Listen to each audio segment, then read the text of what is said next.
What's up, everybody? I'm Charles Kelley. You might know me from Lady Antebellum, and this is the Ask Anything chat. And of course, my buddy Bobby Bones. Love you so much, man. Love this guy. And I've got a brand new CD out today, my first solo album. It's called The Driver. And thank you so much, Bobby, for supporting it. And I hope you guys dig it. So, Jordan from Baltimore wants to know, what advice would you give to a songwriter? Man, just write every day. Write. You get better. It's like anything. It's a muscle. It's a, it's a craft. And I think when I first started, I wrote 100 of the worst songs in the entire world. And then finally, you hit one, and then takes you, a bunch of other crappy songs, and you find another one.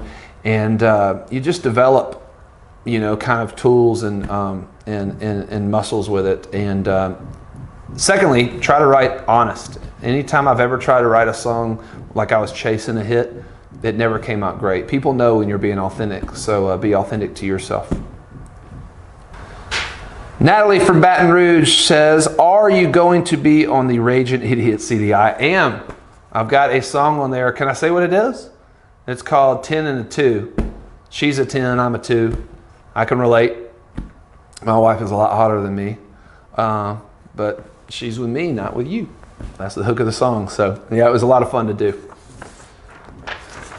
Roxanne from Stony Brook, when will more dates for the Driver Tour be announced? They actually, can I say it? I'll go ahead and say it. We're going to have some tour dates starting in April, and then some more in May. But I'm so excited for it. I'm so glad too now to be able to go out there and you guys have this new music in your hands and are able to kind of listen to it. That way when I perform it live for you guys, you'll be having something you can sing along to. So just so excited about it.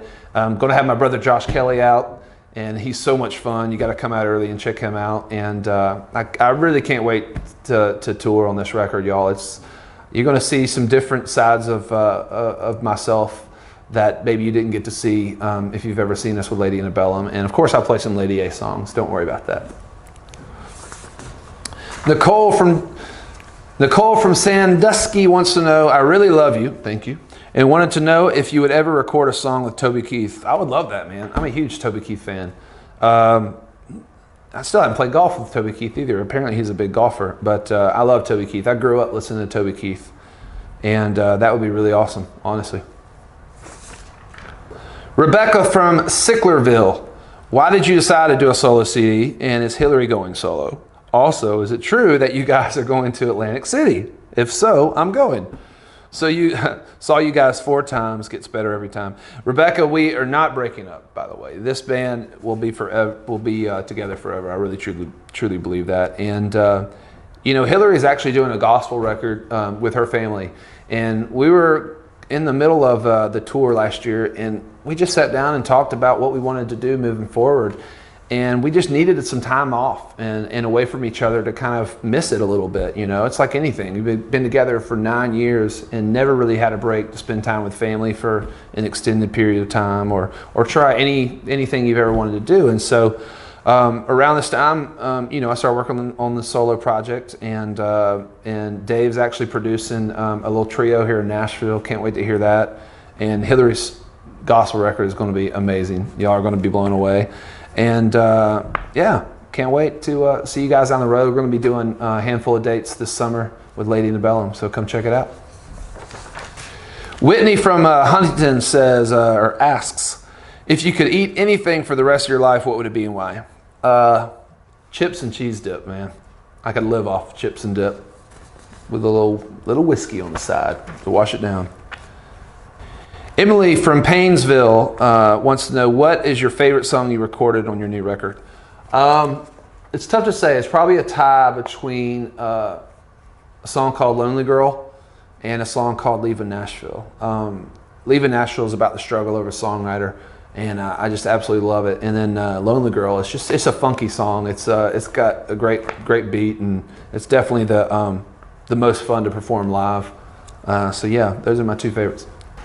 Anna from Colorado Springs wants to know, what is one of your favorite lyrics that you didn't write and why? Oh gosh, pretty much everything in House That Built Me. I think it's one of the most amazing songs ever written. I just love it, man. I mean, the house that built me. Who hasn't had that house that they grew up on that you romanticize? And I cried my eyes out when I first heard that song. It reminded me of the home that I was born and raised in, and lived there till I went off to college. So Ryan from Burleson wants to know, I have two questions for you. How did Lady A first come to be? And second, how long do you see yourself singing together? Honestly, I see us singing together for forever. We're never going to ever quit this band. We love each other too much. We've worked too hard to, kind of get to this point where, our dream was always to have a full show full of hits and songs that people know. So, we can entertain a crowd for, an hour and a half straight. And, we're finally there. And so we love it too much. We love performing together and making music together. And, we met, Dave and I actually grew up together in Augusta, Georgia. We were good buddies. And we moved to Nashville in 2005.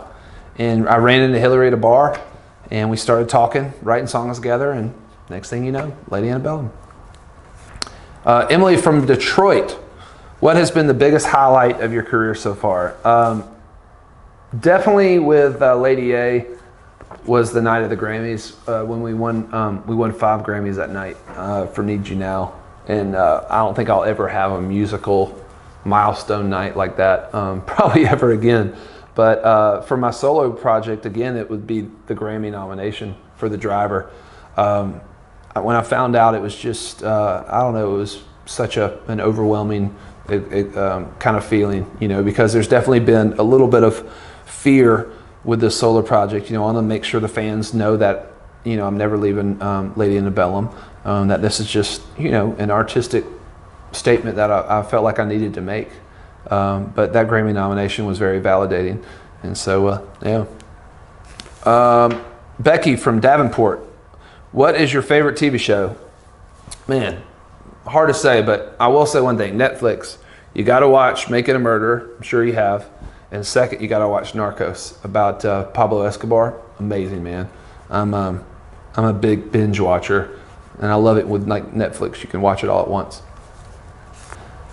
Jennifer from Shreveport, who do you think will win the Super Bowl this weekend? And have you ever sang at a sports event? We've done a lot of national anthems, actually, at all kinds of different sporting events. I'm hoping that the Broncos win. I'm a big Peyton Manning fan, and I think if he wins the Super Bowl, I think it'll be his swan song. He'll probably hang it up after that, and I think that'll be the coolest way to kind of go out on top like that. Lisa from Cincinnati, if you could pick one person to be a texting buddy, who would that be and why? My wife, man. I have to pick my wife.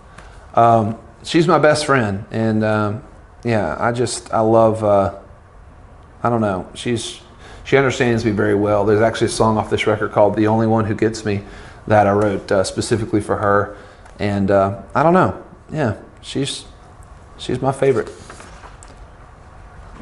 Cassie from Winnipeg. My wife's name is Cassie. What artist that you see on the road or award shows always crack you up? Luke Bryan, man. He's one of my best friends in the business, and he is a character. He's exactly what you see, and he's just always up for a good time. Always has a smile on his face. Always has a joke. Always inappropriate, but I love being around him.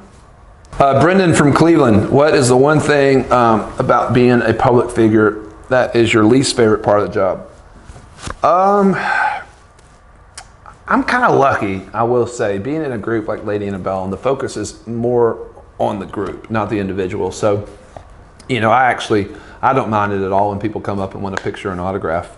I don't know. I feel like it's not as invasive as maybe like Taylor Swift. That would be the hardest thing, is just not being able to go to the grocery store or eat, a quiet dinner. I'm sure that's got to be, that's the give and take. Corey from Fargo, how long into a tour does it take to start forgetting where you are? I'm the worst at forgetting where I am. I get lost up there at the moment sometimes on stage, and people think, you know, when you tour that you're exploring the city. Well, a lot of times, you know, you come in and you park underneath in the arena, and then you'll start your day, you'll work out, you write a song or whatever, but there's a lot of prep getting ready for the show. So sometimes you do kind of forget where you are, and luckily it's always written on the set list. But I've had a moment where I've said that where I was the night before on stage, and that did not go over well. Hey guys, thank you so much. That's the end of our question answer Ask Anything chat. Thanks again to Bobby Bones. Thanks for all your support, buddy. Can't wait for people to hear the Raging Idiots record that's coming out soon. But guys, thank you so much. My new record, The Driver, is out right now. I'm really proud of it. I hope you like it. It was all about the music for me with this project, and it was a labor of love. And thank you so much. Check it out.